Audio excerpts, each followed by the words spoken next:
All right, Michael Burlow, big moment here. Big moment. Not too shabby. No, not too shabby for a podcast. Not too shabby. I mean, it's like a dream come true for you. A couple weeks ago, we had Marcelo Balboa, which is like a dream for me, professional soccer player, and we've been talking about reaching out to a NASCAR driver for quite some time, and why don't you introduce our guest here? Well, our guest here today is one of the rising stars in the NASCAR Sprint Cup Series. He drives for the Roush Fenway team, driver of the number 6 Advocare Ford. Trevor Bayne here, everybody. Yes. Trevor. Pretty good introduction. Oh, thank you.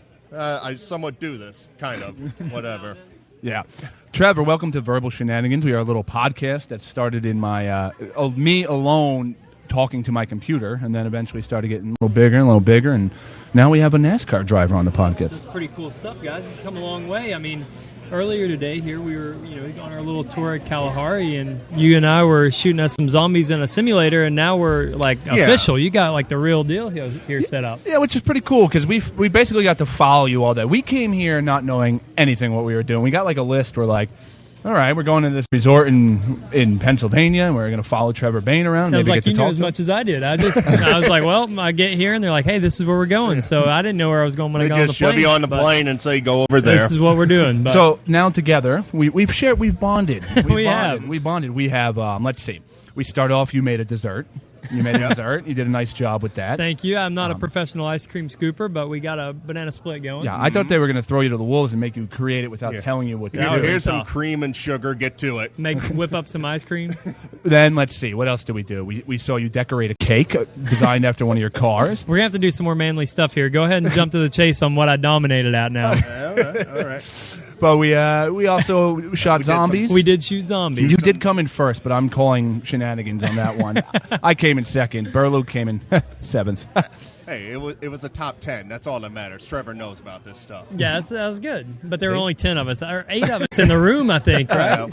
Well, that one person didn't have a gun. There wasn't enough seats, so that was all right. That's right. So then we did water slides together. We did do water slides together, and then we did watch you take on the little wakeboard thing. And it took me. It looked a little rough. So it looked a little rough. That was a little tougher than I thought. That flow rider machine is a lot different than wake surfing or wakeboarding or snowboarding. It was the hardest board thing. We just saw you flying in the air, and your sponsor's just having a heart attack right there. Yeah, or Jack was. I don't know. So Trevor, what brings you here? What brings you to the Kalahari Resort, or whatever you want to call it here? Well, we're here. Actually, on behalf of Carl Edwards, so nobody really probably knows that much, but since I'm driving the 6 car, which is in place of the 99 last year, Carl Edwards was in the chase, and so when I took over that ride, then they have a thing called a Champions Tour. So what it is the guys that make the chase go on a little tour, and they do some media stuff and have some fun and hang out and promote races, and so I'm taking Carl's spot, so hopefully you don't mind too much. You guys might be bigger Carl fans, but you get to hang out with me, so that'll be all right. And maybe it won't be all right, but I gotta admit, I don't know anything about NASCAR. When he said we're going to interview Bane, I was thinking the villain from Batman. But you're like a second best. You're a second best. But yeah, so we're here just talking about the race. We come back to Pocono August 2nd. So that's going to be fun. This is a really cool racetrack, and it's a tricky triangle, so it's a lot different than most places we race at. And then in the meantime, we were here checking out the Kalahari, this brand new resort by the racetrack for families to come stay at while they're here checking out the race. Yeah, it's a beautiful resort. I mean, they talked about how they just brought it up, what was it, about a year, was it? Or 18 months, they said. They got this together. This place is phenomenal. That's crazy. They can't build houses that fast, I told them I have a cousin who's been waiting for their house to be built for about 2 years. Yeah, they keep messing up. This ginormous resort, 2 years. Okay, under 2 years, which is unbelievable. It really is. So, how old were you when you started getting into racing in general? I started driving when I was 5 years old, so I was a NASCAR fan since the time I was born, basically. Yeah, something like that. That was about 2 years old. But I was on a dirt bike at 3 with training wheels on it. Believe it or not, they make those. And at 4, I took the training wheels off, started riding a little bit more aggressive, and my parents thought, well, we should get him a go-kart, let him go racing. So they found it in the newspaper, found a go-kart that was like a racing go-kart, took me to a local dirt go-kart track, and went out and my first race, I cut through the infield trying to catch the leader, so that was not a success. But after that, he's a thinking man. That's exactly right. It was the shortest way around. Opportunistic. So if you do that at Pocono this year, you might win this. That would be. I think there's some walls on the inside of this racetrack, so it might not work out as good. I should have looked at the scheme. But so I just fell in love with it. I was a big NASCAR fan, like I said, and went to Bristol every year. And I knew it was something I was interested in. And probably by the time I was 7 or 8, knew I was pretty good at it. My dad and I traveled around the country. My mom, we raced 46 weekends out of the year, so like 6 weekends off as a 7 or 8 year old, and going to school and all that, and just really enjoyed it. Stopped playing football, stopped playing baseball, and all the other stuff I did, and really focused on it. And fortunately, it's the only job I've ever had to have is driving race cars. So at 15, I signed my first contract with a NASCAR team, and that kind of got me into the pool of being a development driver and people kind of focusing on you. Interesting. Now, what's the kind of restrictions you get by being a development driver at such a young age? Well, I think we'll go back a little ways. So for me, left go-karts at 12, started racing smaller stock cars or 3/4 scale cars with like 150 horsepower, racing those around the country, and then moved to the Hooters Pro Cup Series, which is like a 650 horsepower full-size race car, just like what you see us racing today. So I didn't have my driver's license yet, but that's what I was racing at 15, and came across a deal at DEI, Dale Earnhardt Incorporated. They signed me to a contract, and at that point, I knew I needed to move to Charlotte. That was the thing that all the drivers do. That's where all the race teams are at. So I basically packed up and didn't drive to Charlotte because I couldn't yet. But my parents took me and basically dropped me off as if they would be a high school kid or a college student. But I was only 15 and moved to Charlotte. My crew chief would come pick me up at at my apartment, take me to the race shop, and I lived there by myself for a few years. And I ended up moving to some other teams eventually. And through all this, I've ended up at Roush Fenway Racing. And the driver development program, what that is like, is more like a baseball team than anything else I can compare it to. Having a minor league team, like a double-A kind of. So you sign with the big team, right? But they put you back through these development rankings, and that's kind of what NASCAR teams do. They find young drivers that have a lot of talent. Their parents might not be able to fund their racing to that level, so they say, okay, we're going to fund your racing. We're going to pay you a little bit to work in the shop or do whatever. It's not big money. It's to get you to be focused and dedicated to it. So I would be in the shop 40 hours a week working on other people's race cars, learning, and with the opportunity that when you turn 18 that you could race in NASCAR, and that's kind of how that development deal worked out. Wow.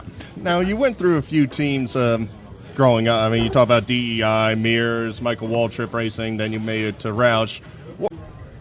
What's the kind of adjustment to go from team to team when you do stuff like that? Yeah, so when I was driving for DEI, I thought I'd stay there the rest of my life, basically. I had a contract for the next 6-7 years, and they lost funding on sponsorship. And so at that point, I was left without a ride for about 6 months and started looking around and found a couple teams that were interested, but the one that was most interested was Michael Waltrip Racing, and I had a friend named Gary Bechtel who wanted to get back into racing. He had been an owner before, so he invested into the team a little bit, and I got to go run 12 races and learned a lot that season. It was really hard that first half of the year not having funding and being out of the race car for 6 months, but MWR gave me a shot. I went and qualified second my first race, ran top 15, I think, and we had a good day, and they were like, okay, this is potential, we'll keep you in a race car. Then I ran for CJM, a small team, for a couple races to get some experience again. At the end of that year, Michael Waltrip Racing and turned to Diamond Waltrip Racing. They signed me to a contract. Basically, those 12 races were kind of a tryout, and they approved and checked the boxes. So I went to drive for them full-time in 2010. At the end of the year in 2010, same thing that happened to DEI happens again. We're running out of funding and sponsorship. Nobody's really coming with much interest for next year to sponsor our race cars. So, maybe you'll get to run part-time or, whatever. So I found another team had been talking to me at the end of that season, and had talked about maybe in the off-season talking a little bit. Well, when I found out about the part-time deal, Roush Fenway Racing signed me with 7 races to go, and so they took me and put me in a race car. And at the end of 2010, they said, hey, we want you to get some Cup experience, so we're going to let you drive for the Wood Brothers one race. We went out and ran top 20. They were excited, so we went to Daytona the next race. Anything happen? We won, so that was pretty special race. I didn't have that in my notes. Darn. Our second Cup race ever with the Wood Brothers, we went and won, and that kind of, I guess the rest is history from there. But in a sense, it was not smooth sailing from there, though. Believe it or not, you win a race like that, and you think, hey, basically we just won the Super Bowl. I'm going to have a job the rest of my life, and it didn't work that way. I was going to get into it. I mean, you win the Daytona 500. It was kind of everybody was kind of surprised. I mean, it's kind of as for people who don't know about NASCAR with the drafting, if you don't have a good draft partner and you don't have people to push you, generally you can't win those races. And obviously being in your second race, not a lot of times the veterans are going to do that. So you win the race and you go through the whole media tour, sky's the limit, and then the whole thing happens when you're hospitalized for a few weeks. So tell me a bit about that. Yeah, so after the 500, we decided we were going to run the next 8 races because we had funding from winning that race. So we ran those races. Everything was going pretty smooth. Didn't have full funding again, so we went back to part-time. Same story over and over, lack of funding, and everything's going good, lack of funding.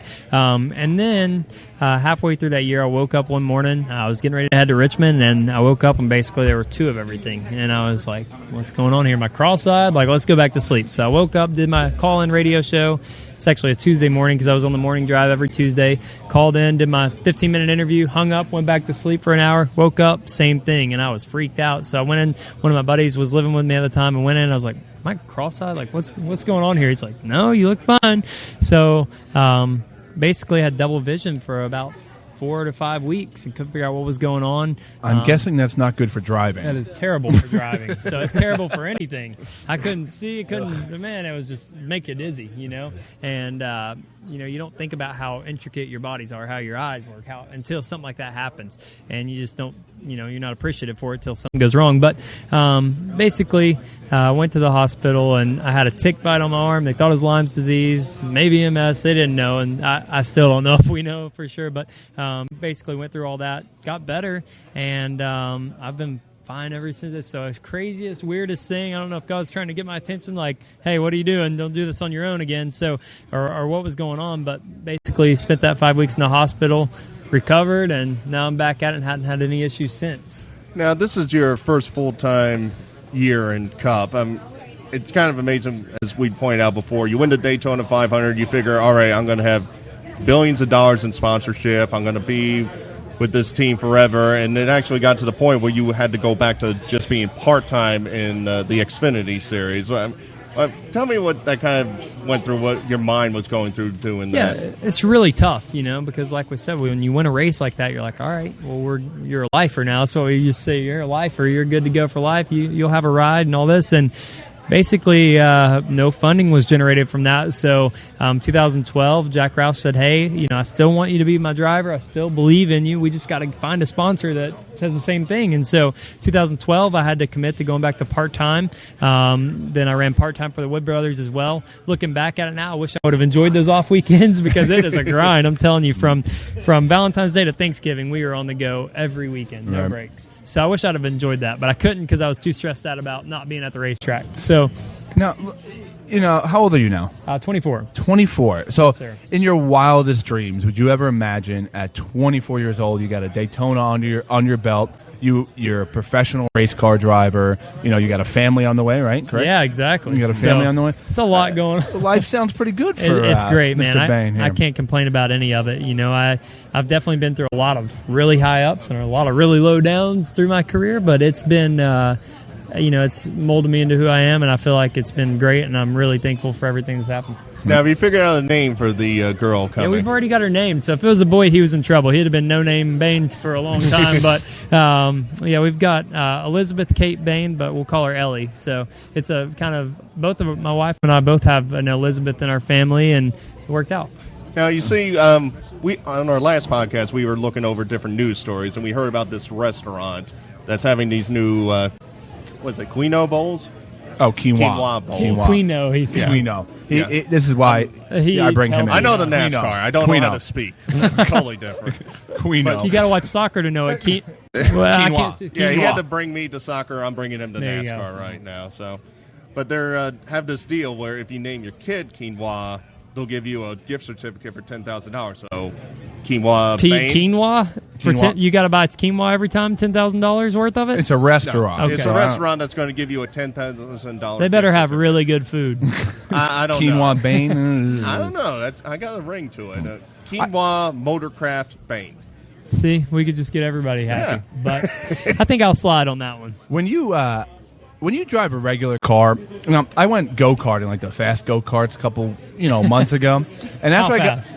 I don't know. I think they went like 65, 70. Could you hold them wide open, or did you have to lift a little bit? No, you had to hold them down. had to- I held them down the whole time. I was You doing held all them right. down the whole time? Yeah, Those yeah. were slow then. Yeah. If you don't have to lift, it's not fast enough. But so my point is, when I got into my truck, I found myself like speeding like crazy. Like I can't even imagine you like at a stoplight. That's probably the only, and well, not the only, but the biggest fight my wife and I ever get in is after the race when I'm driving to the airport, because I just got out of a race car and my tolerance for being close to people is a lot closer. I mean, if you're not hitting them, you're not close. You're not too close. So, we get in traffic, and I don't really go too fast, but I can weave in and out of some traffic like a madman. I can make it happen. So she gets a little nervous. Now, have you ever gotten out of a speeding ticket or anything like that by saying, "Hey, Daytona 500 winner"? The couple times I did get pulled over for speeding, they knew who I was, so they actually did let me go. But I didn't have to. I didn't have to pull the card. I probably wouldn't have told them anyways. I wouldn't really want them to go tell everybody they pulled me over. But Are you at the point where you get recognized a lot? a little bit. I would say it was more, around 2011 when I Right. was doing all the media stuff. It's really. You kind of have a period of relevance, and then but I do, especially around Knoxville, you get recognized a lot in Tennessee. I got a few questions about Roush Fenway Racing here. Ricky Stenhouse, your teammate, Yep. good person. Yeah, he's a good friend. A quick question: has he ever said this statement to you? I can't. Danica won't let me. I think maybe a couple times actually. It probably had something to do with going on, wakeboarding or wake surfing or going to golf or something like that, and it went more like she already made our plans. So Have you ever played Keep Away with Jack Roush's hat? that'd be pretty fun, but I've not been brave enough to do that one yet. Now, your co-owner of your team is John Henry, who's the owner of the Red Sox. Liverpool, baby. Now, my question There you go. is, how many Yankee fans are you required to punch per day to make him happy? Well, as long as I don't pull for him, he's happy. Oh, So as long as I got on my Red Sox gear, he's all right with it. Have you been to Fenway before? I have, yeah. First time I was there, we actually threw frisbees off the Green Monster. So that was Ooh, kind man. of something different. Took some batting practice and That's pretty hung awesome. out. But I did go to a game. Oh, actually, my first game, we threw out a first pitch. So that was kind of cool. It was nerve-wracking, though.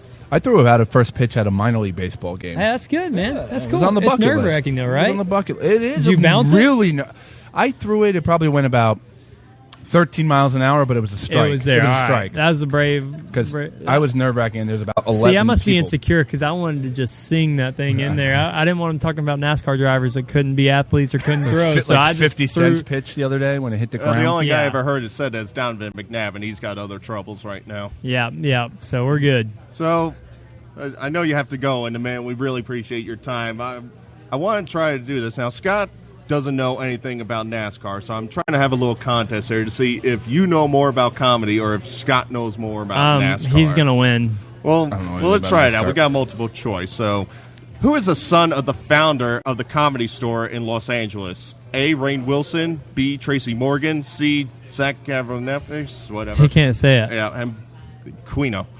You have to see the And names D. again Pauly here. Shore. Let me see the names again. I didn't know there was a comedy store. You don't have the answer circled, do you? Or Yeah, I you do. I got a little mark there. Rainn Wilson, Tracy Morgan, Zach Galifianakis, Pauly Shore.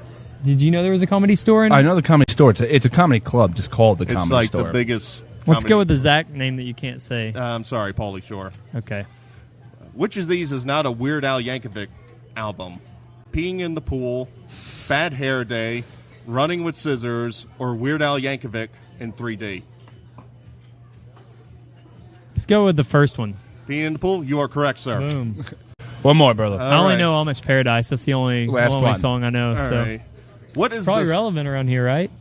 I the guess song? we're from Jersey, so it's Okay. a little different. All right. Which of these is not a Jeff Foxworthy redneck joke? Is it A, if you ever use a weed whacker indoors? B, if you ever eaten possum primavera? Is it C, if you ever made change in a collection plate? Or D, if you ever wear cowboy boots with Bermuda shorts. I don't think I could see Jeff Foxworthy in Bermuda shorts, but I'm going to go with C. I'm afraid it's B. What was the possum If you ever primavera? eat possum I feel like that's primavera. something he would say.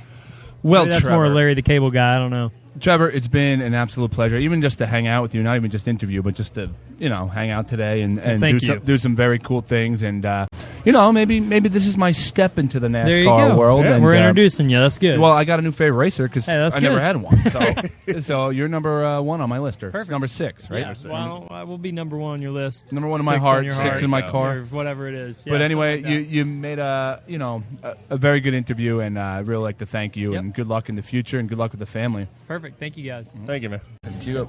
Thanks, guys.